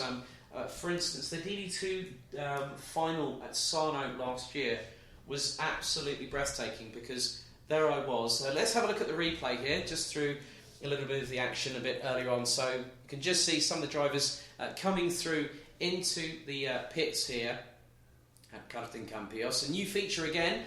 We have upped the ante for 2020 here, but it's just really nice to see. And the good thing is that those replays will be provided all the way through every single race weekend for the Rotax Max Euro Trophy. But in many respects, I was alongside 12-time Rotax Max Challenge Grand Finalist himself from Canada, Scott Campbell. So if you're watching, buddy, I hope you're keeping well. I hope that snow goes away quickly so you can enjoy some sunshine like we are here in Andalusia. We were literally watching our smartphones for the timing and just watching the absolute fierceness of competition at Sarno for the final, and we were both like Jim Carrey from The Mask. Our chins were like hitting the ground every time someone pulled off an absolutely blinding overtake, whether it was around the outside, up the inside. You just did not know where to look, because everywhere up and down the field there was at least 2 or 3 karts battling away. There's quite a few drivers that have been with us in previous seasons. Manuel Tencher from Austria with KSB Racing. He's running in the 484. Also, we have someone that was very, very close to winning last year's DD2 category. From Bouvin Power, based out of Genk, is Belgium's Zander Schudlak. He was second to Jakob Bezel last year. He is also the 2-time reigning and defending B&L Karting Series champion. And when he is on his A game, that's all I need to say, because he literally, he is rapid. He's had a bit of difficulties last year in the Euro Trophy. I think he went straight on at Kristianstad, having an issue with the steering, but he's back now for 2020. He's been around in karting for quite a bit of time. He's been running, as low as he's been in the micro max category at the B&L back in the early 2010s, and now to see him, he was very, very quick all the way through the grand finals at Sarno late last October, where we had I've never seen so many mosquitoes. And Henry Baudet, you know exactly what I'm talking about, when we commentated on Minimax last year with what was, I think, hands down one of the best races I think I've commentated on, whether it be in a lead or a co-commentator capacity. Was very, very interesting indeed. It was one of those heart in the mouth moments, and I think I've given the Rotax Max Challenge Grand Finals a bit of a moniker: the chaotic carnival of colour. 360 drivers, not including the 10 DEKM drivers that joined the Grand Finals last year, from nigh on 60 different nationalities, from all 4 corners of the globe. And the walkout parade, I think, was something I have never ever experienced, and if I'm completely honest, I'm looking forward to when the Grand Finals head to the Bahrain International Karting Circuit this year, between the 7th and the 14th of November. And if you get yourself on the grid for the Euro Trophy this year, if you're in any one of the 4 categories, the 4 main categories that we started with back in 2018, there are 9 tickets up for grabs for the Grand Finals. The top 3 in juniors, top 3 in seniors, the top 2 in DD2, and the DD2 Masters champion will automatically qualify for the Grand Finals. It is a qualification based event, and it is based on success. It is based on merit. And I have seen drivers decide to go through to one championship, and then they find that it's not working out for them. They will switch to another series, and I've seen it many times throughout 2019. But Sarah, we're now getting into the penultimate qualifying session. The gearbox side of kart racing is a very, very different proposition indeed. Obviously, the categories that we just had out are all direct drive, change driven, but now we go into the gearbox side of it, and now this is where the different dynamic comes in, because they're not just having to focus on turn in, brake, throttle. It's turn in, shift down, brake, throttle, or whichever way it happens all the way around the circuit. I mean, that's a very different test for those that go from seniors to DD2s. Yeah, like I say, it's just one more thing for them to factor in. I think, it's nice to see a different form of karting still around with the gearboxes. Something I never actually got to experience myself. I just made the jump into cars. But it's great to see them out on the track. But like you say, with the changing gear, it's whether they change before the corner, mid-corner. It's making sure you get that gear change done at the right part of the corner. Yeah, so we're literally, I think we are fast approaching that time. 6 o'clock local time here at Circuito Internacional de Karting Campos, 1,580 metres. We now go into our penultimate qualifying session for the Rotax Max Challenge Winter Cup in 2020. It's a revival of this event, which has been hosted in years previous, and what's more, at this very same circuit as well. So for us to be able to bring the Rotax Raw here to Andalusia, to southern Spain, and for those wondering, have I ever been to this region of the world before? Yes, I have, but on family holidays. Now it's a very different proposition where you have to catch a flight over, get a quick nap on the plane on the way here, drive about and end up doing a supermarket run on your way to the circuit. But now we're going to find out how these drivers will carry on. Every single result that we've had today, as it will be throughout the weekend, on the live stream, on the audio stream, they will be provisional pending any sporting and technical checks. So we will find out very, very shortly who will be the ones that will get themselves onto pole position. We've got 34 DD2 drivers from as young as possibly 15 years of age. Janchevsky, Juso Pantela, Stig Richolt, Aleix Navarro Amigo, and also a Frenchman I've had the pleasure of commentating on last year on the BNL karting series, Nicolas Picot from France. Harold Gakaklis was a late entrant from Latvia for the Birol Baltics, running on the Birol chassis. We've also got, well, we did have Milan, we did have one of the Ritters in a bit earlier on, and that was Milan. I've got Silas Ritter, who is with RS Competition, running on the Tony Kart chassis. Quite a bit of interesting information. Luke Shapers, who is in this field, running in the 437. He's from North Brabant. He's a multiple pole sitter and race winner in the Chrono Karting Dutch Championship, KNAF, in 2019. He was a runner-up in 2018. He's a virtual test driver for Van Amersfoort Racing as well.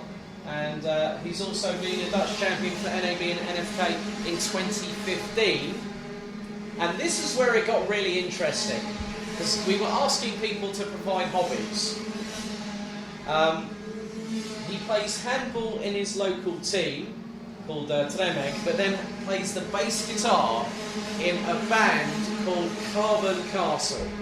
And I thought, carbon racing, that is a perfect mix. There you go. So top, chapeau, I must say, to Luke Shapers there. Time's now coming in 1 minute 2.806 from Italy's Luca Minoretto, one of the big contenders last year at the Grand Finals, running with 54 Squadra Corse, based out of northern Italy, running on the Birol chassis on the 449. Picot now hits the top, so 1 minute 2.486 with 2 minutes and 45 to go. Janchevsky, Juso Pantela, well, as I say that, Silas Ritter jumps to the top of the timesheets, 1 minute 2.347, nearly a tenth and a half quicker than Picot. Janchevsky, Pantela, Minoretto, Marinovskis, Steen, but as I say that, the times change again. Minoretto goes to second, and now that is the 441 of Ragnar Virus that goes up into P4. Ragnar from Estonia.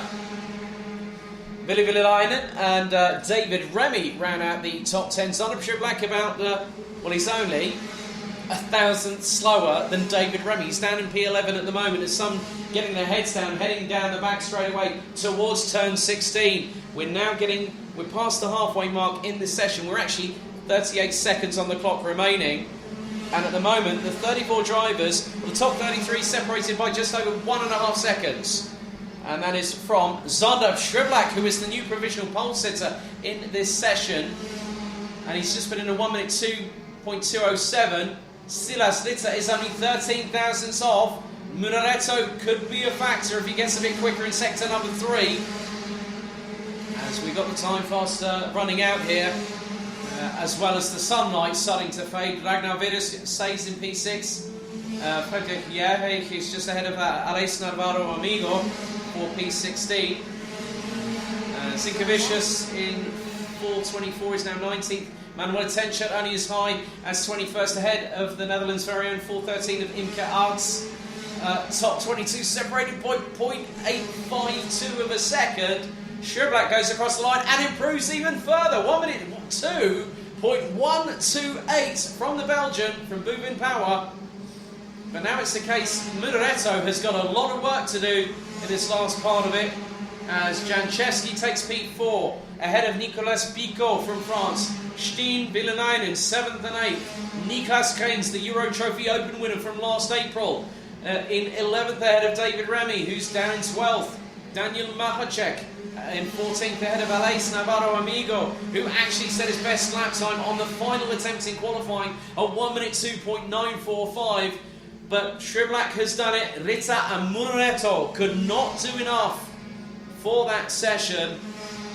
So Zander Schurblack takes provisional pole position in qualifying practice for the 2020 Rotax Max Challenge Winter Cup here at Circuito Internacional de Karting Campillos, who later on this year, on the 10th to 11th of October, will be hosting the 30 Hours of Campillos. It is a 30-hour endurance race, and what's more, it's got a Le Mans style start in rental cars. And that will be live streamed here. I definitely know that because I got asked if I could do it as well. But unfortunately, I have other commitments, I'm afraid. So Zander Schurblack takes pole ahead of Silas Ritter. Luca Mureto, 3/10 exactly adrift, ahead of Sebastian Janchevsky from Poland. Dames Racing's Niklas Picot takes 5th, ahead of Ragnar Virus. Nikolaj Steen, Vili Vililainen, Matis Malinovskis, Jusso Pantila, Niklas Keynes, David Remy, José Barros from Portugal, Daniel Mahacek. Then we had Aleix Navarro Amigo, Zaiders, Jerry Bambus, Zinkevicius, Bruno Osso from Spain, Tenchert, Arts, Riholt from Poland, Gaklis from... I'm just trying to get my breath back for a minute there, from Latvia. And then we had Subekis and quite a few others. So we had Paulsen, Bartels, Shapers, Sani Bekian from the Netherlands, Müller, Lut, Spans, Gehan and Petr Skaite rounding out the 34 strong, all separated by 2.2 seconds. So that's one DD2 class out of the way, Sarah, as we now head towards the business end of qualifying practice for the 2020 Rotax Max Challenge Winter Cup, hosted and promoted by Camp Company GmbH and MW Race Consulting. It's been a bit of an interesting afternoon, even though we're only on the air for a couple of hours, but what are your thoughts of coming back and seeing all these Rotax engines roar into life around the circuit here?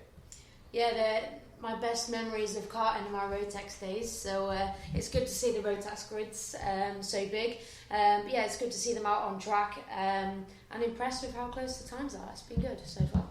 Yeah, so we're about just under probably about 6.5 minutes away, but a bit of housekeeping for those watching and listening wherever you are in the world. Thank you for joining us both on the official Rotax Max Euro Trophy streams on Facebook and on YouTube by the official Camp Company GmbH YouTube channel.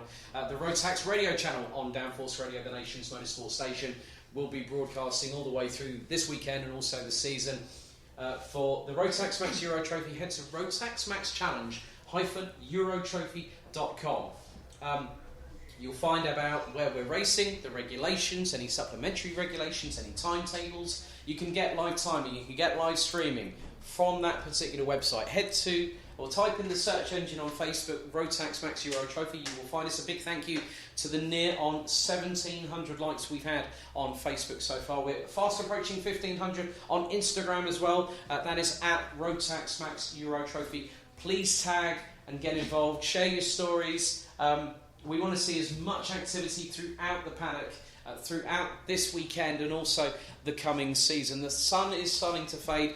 Sunset predicted at around about, I think it's 7:05, which is just under 55 minutes' time. And it's been quite a nice change. Well, for me to come to another new circuit, to have a new a new member of the broadcast team. It's great to have Sarah on board. Of course, those who aren't already aware of the news, that we will have Anthony Jordan, based out of Silverstone, joining us for the 4 remaining rounds of the 2020 season. The dates are as follows: the 10th to the 12th of April at Karting Genk, the home of champions. The 29th to the 31st of May at Adria Karting Raceway in the Veneto region in northern Italy, about an hour or so's drive from Venice Marco Polo Airport. Then we head to Paul Fletcher International, to the home of Trent Valley Kart Club, for the penultimate round of the 2020 season between the 10th and the 12th of July, which is just a week after the midway point of the BNL Karting Series taking place at Karting Dauphin in Marienburg, and our final round will be the 4th to the 6th of September at the Pro Kart Racefan circuit in Wackersdorf in Bavaria. About an hour or so's drive from Nuremberg Airport, or if you're flying into Munich, it's about an hour and a half to an hour and 3/4. But the good thing is, I think everyone likes it. When you go to Germany, the first thing you see, a bit of unrestricted autobahn on a public road. And that definitely does make me smile like a Cheshire cat. But just obviously, we were talking earlier on that you were racing the Stars of Tomorrow National Championships as a Minimax driver. What made it really stand out? Was it the way the engine was, or was it just the way of the competition, or the people in the paddock? You know, how would you look back so fondly on those days? I think the karting days are probably some of your most important days. I mean, admittedly, when I originally started karting, I was nothing fantastic, but without what I learned back in my karting days, I wouldn't have made it to where I am in cars now.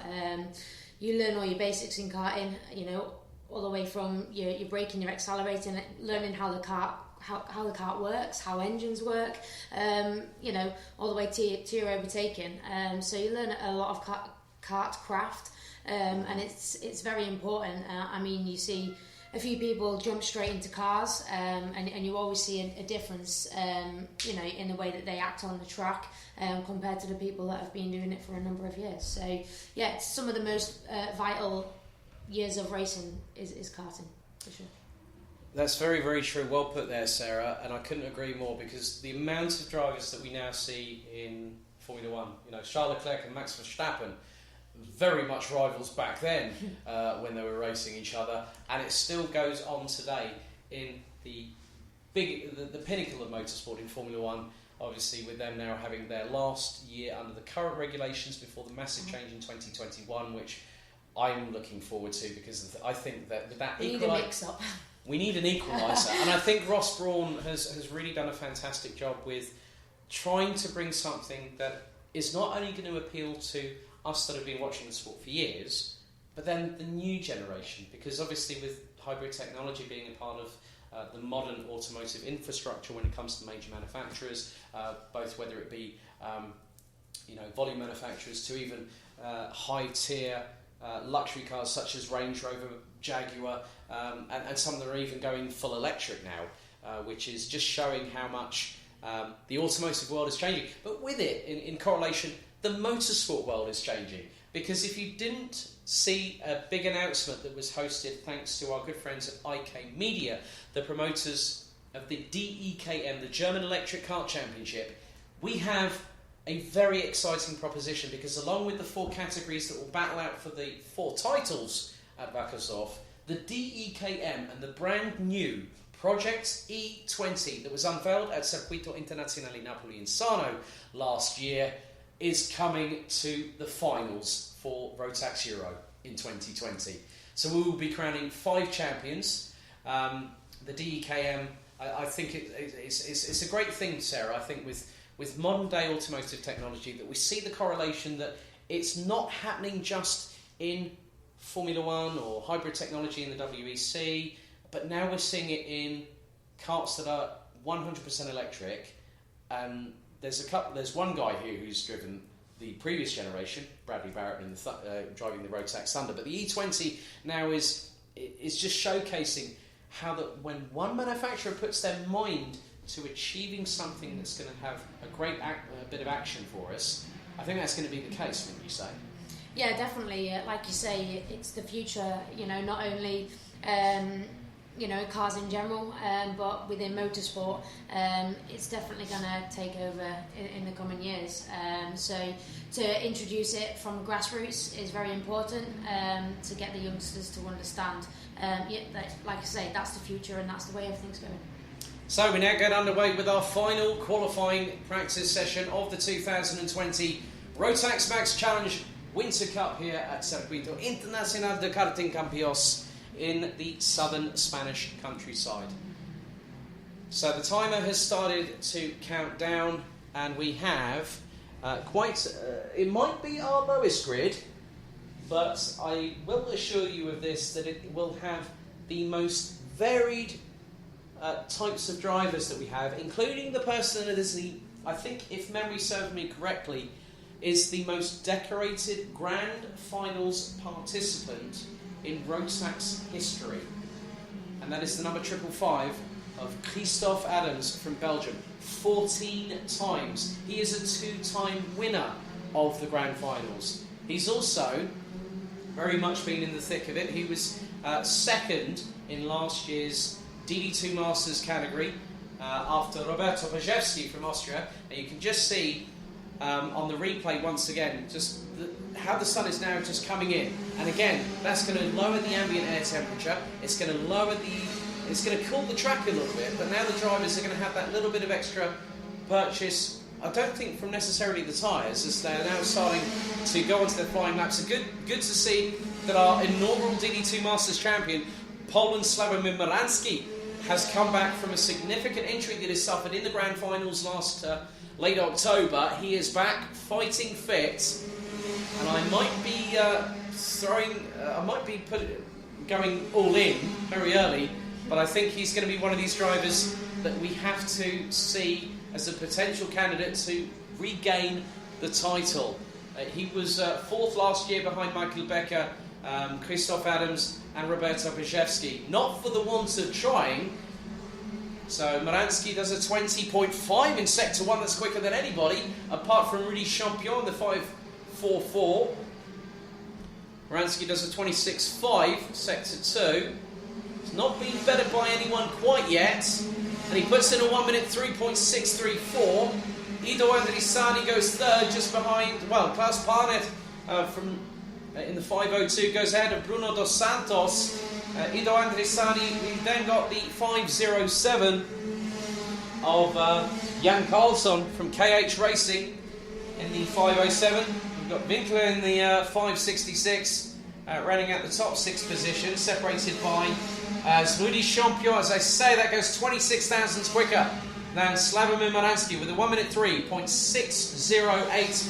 And the current defending and reigning BNL Karting Series DD2 Masters champion, Karl Klibot, appropriately known as De Backer, and that is in his mother tongue, because he is actually by trade a baker. His previous nickname was quite long-winded. It was basically it was nearly as long as the longest Welsh town, the fastest baker in Flanders, and De Backer sounds a bit more punchy. Murański responds to Champion and goes over 0.2 of a second quicker. So the 46 team driver from Poland now really has got a move on. Klebot is only 0.329 of a second off of the Polish driver in the 561, sporting a very, very, I must be honest, a very nice combination of dark black race suit and dark sort of glinty colours on the race helmet and on the race suit itself.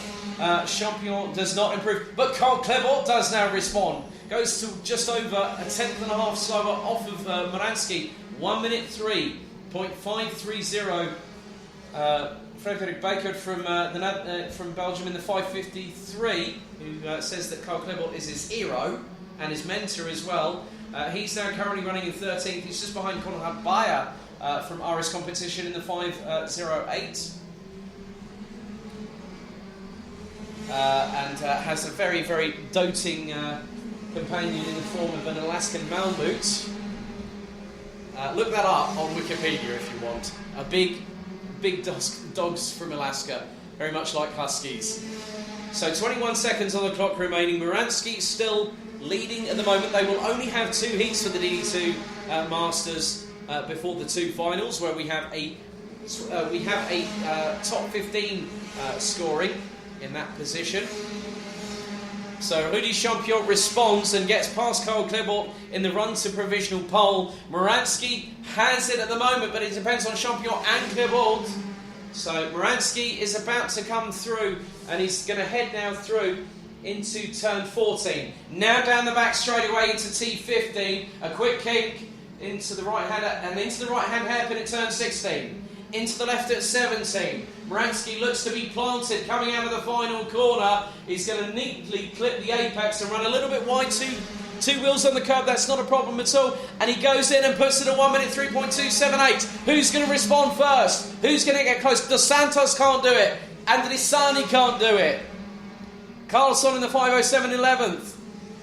Karl Klebort is 0.3 of a second off of Moransky in the first sector. He's a further 10th off. He's 0.4 off of that. I don't think it's going to be enough. Rudy Champion is a 10th off of Moransky. If he can put in a 16.4 and possibly eclipse... No, he can't. The Frenchman can't do it. At 1 minute 3.348 for Rudy Champion.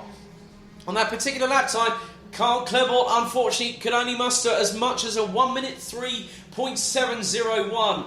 Bruno Dos Santos takes P4. P5 goes to Winkler, Marco Winkler on the Sodi chassis from Germany. He takes P5. Franck Laverne in 6th place, ahead of Andreas Schindler from Germany. Ido Andrisani, Christoph Adams rounds out the top 9 positions. Looks like Klaus Barnett from Germany, from RS Competition, will take 10th place after that. So Moransky takes the session by just 7/100ths of a second ahead of PKS Competition's Rudy Champion. Karl Klebort from Buvin Power rounds out the top 3, separated by just over 1/4 of a second. Bruno Dos Santos, Marco Winkler, Franck Laverne, Andreas Schindler, Ito Andrisani, Christoph Adams, Klaus Parnet. Then we've got Jan Karlsson from Sweden in 11th. Tanju Yildiz in 12th position from Germany, ahead of Konrad Bayer from RS Competition. Frederick Bakert from East Flanders in Belgium, he's 14th, ahead of Binilos in the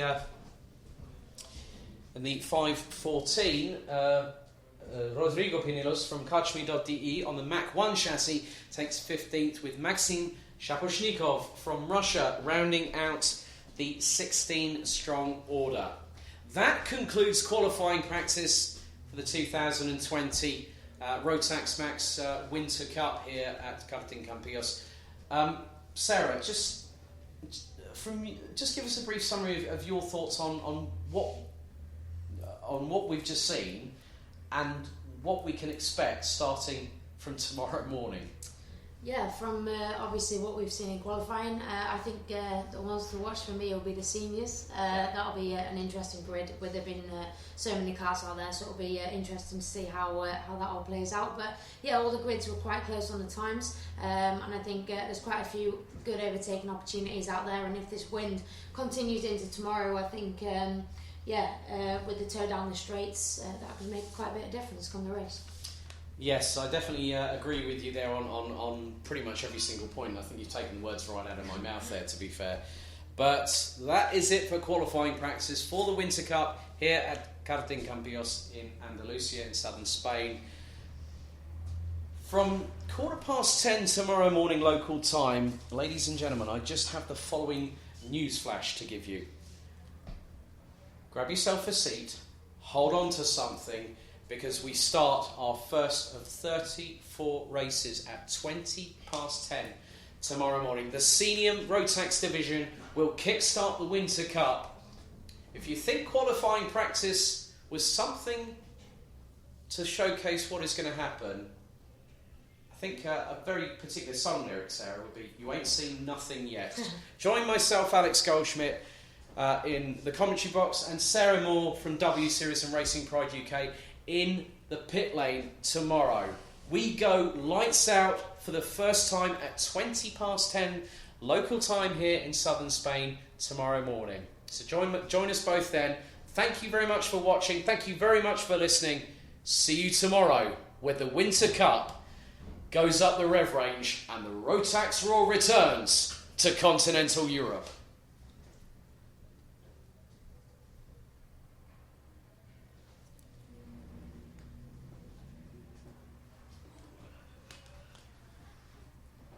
Well done. So, for those listening on the Downforce Radio Rotax radio channel, thank you very much for tuning in. Join myself, Alex Goldschmidt, in the commentary box live from 10:15 a.m. tomorrow morning, and we look forward to starting the first of 34 races throughout the weekend, including second chance heats and also the finals on Sunday afternoon. €31,000 worth of prizes to give away, 200 competitors, 29 different nationalities, tickets to Le Mans, entry tickets to the entire Rotax Euro season up for grabs here in Andalusia. Have a very good evening. We look forward to seeing you tomorrow. Thanks for listening. See you next time here on Rotax Radio.